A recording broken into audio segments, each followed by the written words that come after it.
ऐसा लगता है कि कुछ गिरा है कहीं पे।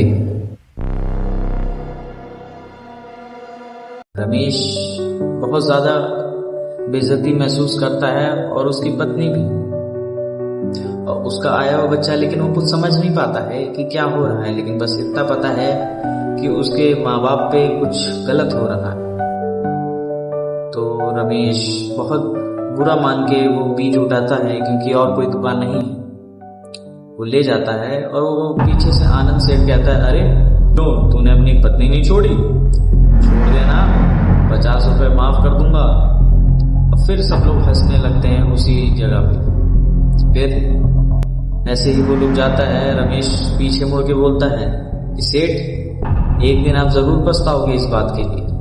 आनंद उसी में बहुत गुस्सा आ जाता है, कहता है कि तू जैसे छोटे लोग कब से मुझको ये सब बताने लगे कि कैसे बात करनी है और कैसे बात नहीं करनी है। बहुत गुस्सा आता है आनंद सेठ और उसको मारने लगता है। भीड़ बाजार में, भरे बाजार में उसको मारने लगता है। उसकी पत्नी उसको रोकती है कि साहिब मत करिए, मत करिए साहिब, साहिब छोड़ दीजिए। लेकिन आनंद नहीं रुकता, आनंद उसको बहुत मारता है। लेकिन उतनी देर में सेठ आ जाते हैं। सेठ धक्का देते हैं आनंद को, कहते हैं कि दूर रहो, क्यों मार रहे हो उसको।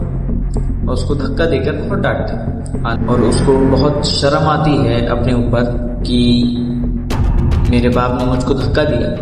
लेकिन वो कर भी क्या सकता था। उसका बाप आता है उसको और कहता है कि मैंने तुमको इसलिए धक्का दिया क्योंकि लगे ना कि कुछ गलत कर रहा है और कोई कुछ कहे ना, क्योंकि एक ही दुकान होती है उस पूरे गांव में। तो अगर वो भी अगर ना कोई खरीदे तो कोई और खड़ा हो जाएगा उसके सामने। बाप उसको समझाता है और फिर क्या होता है कि गले लगा लेता है आनंद को उसका बाप कि मुझे माफ कर दो मेरा बेटा।